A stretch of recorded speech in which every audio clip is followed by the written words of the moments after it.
Welcome to All About the Art.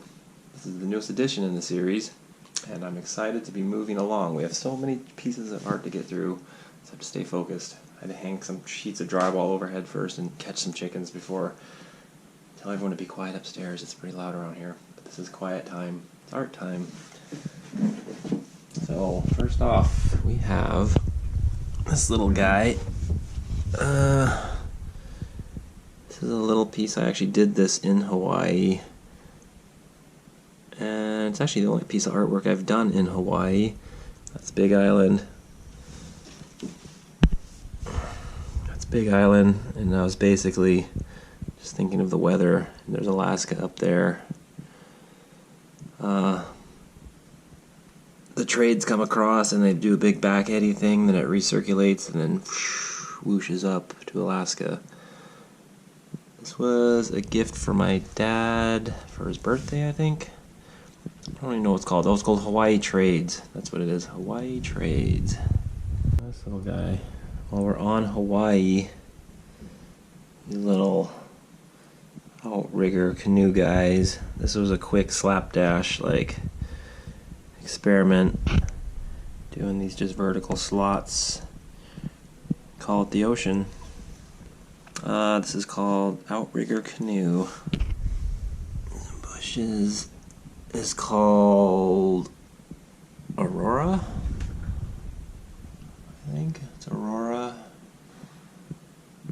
Oh no, it's Aurora Borealis in mountains. Sorry, I can barely remember these things. I write them down. And this one, actually, of all things, is a Bob Ross. This was my first and only Bob Ross attempt to follow. His turned out way better. My mom actually really likes this one, but she likes everything I do, so it's really hard to say. Trees, and this is just doing the Aurora the way you throw in some color and then just do vertical strokes through your colors.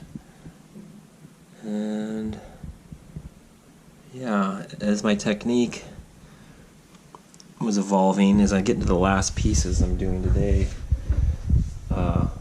I'll make a leap in my technique here as we're getting there. This piece is called Mountain and Lake, and I was getting the better concepts of trying to get depth, trying to show this ridge coming down out this way, just trying to show this is in front of that, this ridge is coming this way. But then I throw it all out the window when I did this sun, and then let the sun rings come over the ridge. But then I got to do this little sun dimple down in the lake. Pretty fun. Fun times. So I promised more eyeballs. This one's called Double Slit Experiment. As you can see, we have the mountain, or this is the earth, this is like the universe, everything you can look at, and it's coming in these little particles, as it comes through the double slit. If you measure it as an individual particle, yeah, you got a particle, but then over time there's a refractory period somehow, and you get the wave shape as you observe it. Over here, it's kind of a mystery of quantum physics, but it is what it is. This is called Double Slit Experiment. So this guy is the first one that I was working with the knife and just blobbing it on the blade and getting different shapes out of it. It actually had started with another plan with this sky going through here, and then I had the mountain secondary and it ended up having a cool effect. Then I did another attempt at these Aurora, which looked kinda alright, kinda cheesy, but then in the end I realized I put the Aurora on top of the clouds, as if there's clouds and you're seeing the Aurora in the inside of the clouds, which doesn't really make any sense. Does any of this make any sense? I'm not sure. Anyway, it's art. So this next one, I I did not paint it, but it is the very first piece of art I think I officially bought. So it's about one of the paintings I did. I copied it, so this was the inspiration. This was the first piece that I ever like saw, and I was like, I gotta buy that. You got these peaks up here, and this guy. I remember for years I'd seen this thing. Let's see the back.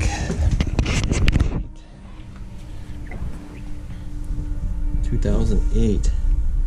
Carpathian. 2008. So basically, it was, I don't know, June, July 2008. My wife and I were at a music festival thing out in the woods, and there's a guy over on the side. There's like music, techno music playing, and there's a guy over on the side. He's like painting. He had like 10 paintings going at a time, and they're all different. And some of them are like balls of colors and just a bunch of random stuff, basically. And my wife comes running over, she grabs it, she's like, Jay, come and look at this painting, come and look at this thing. I'm like, alright, I go running over, and I was like, she's like, where is that? So keep in mind, we were down in Pemberton, British Columbia, which is several thousand miles away from here. And so I saw this painting, and I was like, oh my god, like, I could tell exactly where it was. Any of you Alaskans might recognize, or think you recognize, but basically, this is Portage. This is like Portage Lake down here. Like this is Portage Lake, and this is like Byron, Carpathian. That's the side if you're going through the tunnel into Whittier.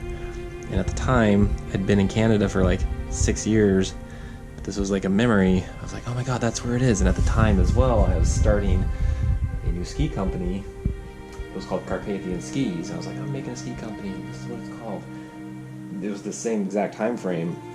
And then I go to this party, and this guy's painting a picture of Carpathian, and he didn't even know it. So I go over to the guy. I'm like, we want this painting. Is this ours? And he's like, this must be your painting.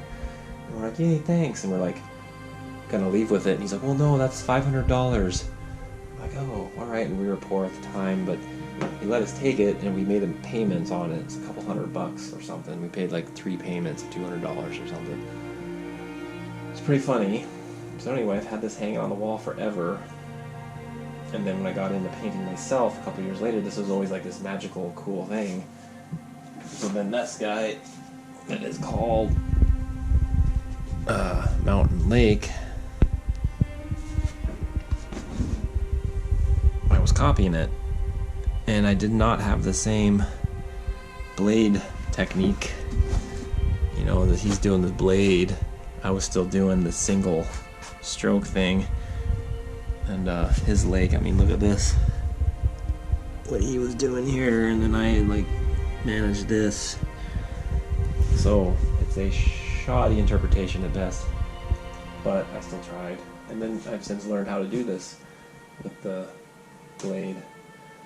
So that's exciting. So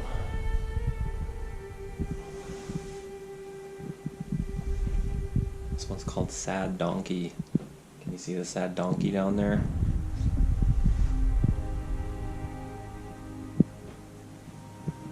Oh, this guy looks sad. So we have a donkey who looks kind of bummed. Here's his cart that seems to have been destroyed and blown up. Here's some barbed wire fence cutting through here. Here's a trench. This is a World War I style trench that comes across. And I got these little, there's a town smoldering in the background. A little cross there as if there's a church, maybe offering some glimmer of hope. It's hard to say. And these trees, and my favorite part's actually these trees, because they kind of look like they're separated. Like the little tree got stuck over here, and they're like running, and they're like, oh my god. Anyway, this is an image from World War I. I had a chapter in my novel that was World War I based, so I had to do some research. And this is chalk. You know, it's obviously kind of dismal. I was going for as dismal and depressed as I could, really. So I got the sad donkey who's looking pretty bummed. And interestingly enough, they do these trenches in this shape like this, because if you get into the trench, and you're hiding out, you can't just shoot down the whole thing and shoot everyone. You gotta come corner for corner.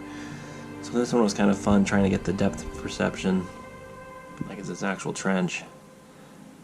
Yeah, so that is Sad Donkey. And I think that brings us through all of my selections for the evening. Pretty quick, short and sweet. We got a bunch more on the way. If you like what you see, hit the subscribe button below. Stay tuned for more. Thanks for watching. Have a good night.